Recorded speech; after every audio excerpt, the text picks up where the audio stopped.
Cathay Pacific Flight 780 is in its descent, flying on just one functioning engine, when an Engine 1 stall message appears on the ECAM. Things have gone from bad to worse, as they have now lost their last functioning engine, which they relied on to reach Hong Kong. Their situation became an emergency, and the cockpit workload increased significantly. The crew declared a mayday, advising Hong Kong approach of the double-engine stall situation. The clock is ticking, and the fate of the passengers and crew lies in the hands of the two pilots. Will they manage to land the aircraft safely? This is the story of Cathay Pacific Flight 780. It's the April 13, 2010. Cathay Pacific Flight 780 is being prepared for its journey from Wanda International Airport in Indonesia to Hong Kong International Airport in China. The aircraft for this journey is an Airbus A330 fitted with two Rolls-Royce engines. Cut to pre-flight inspection scene. Before the flight to Hong Kong, the captain performed a pre-flight inspection to ensure the aircraft was safe and ready for departure. He completed the walk-around inspection with no abnormalities identified. He noticed that the fueling dispenser operator was conducting a water check on the fuel sample. The fuel sample in the beaker was clear and bright, and the water check was clean. The pilots turned on the engine anti-ice system to see if this would fix the abnormal person readings, but this did not affect the fluctuation. They contacted maintenance control again and informed them that the fluctuations had increased.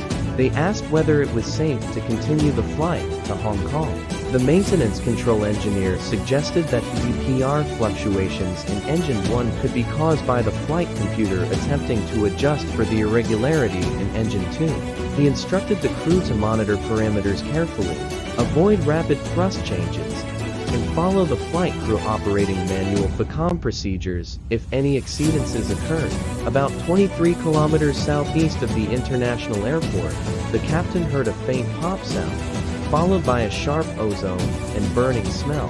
Immediately after, the aircraft's example displayed multiple errors within a short period, indicating that Engine 1 was also malfunctioning.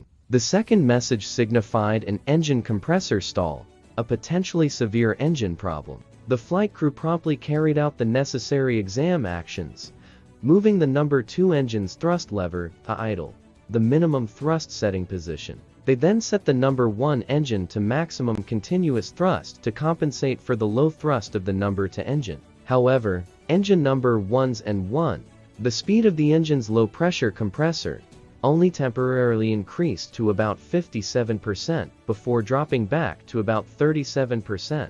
They were in big trouble.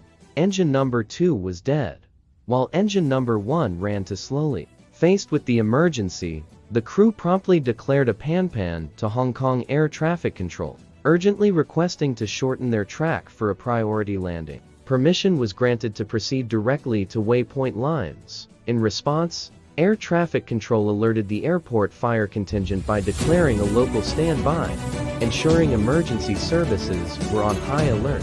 As per standard operating procedures for a one-engine inoperative scenario, the captain took control of the aircraft as the pilot flying, and the co-pilot became the pilot monitoring.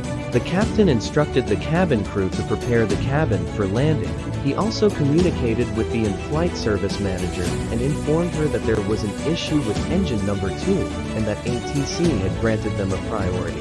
A few minutes later, about 83 kilometers southeast of Hong Kong International Airport, an Engine 1 stall message appeared on the ECAM. Things had gone from bad to worse. The monitoring system indicated they had just lost the other engine, the one they were counting on to get the aircraft to Hong Kong.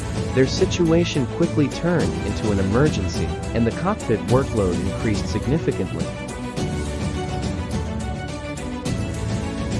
The crew declared a mayday, advising Hong Kong approach of the double-engine stall situation. They were immediately cleared to descend to 3000F. The captain disconnected the autopilot and flight directors and flew the aircraft manually. Exam actions were carried out, and the thrust for engine number 1 was reduced to the idle position, was disengaged. With both engines at idle, the captain tested their controllability by adjusting the throttle for each engine, one at a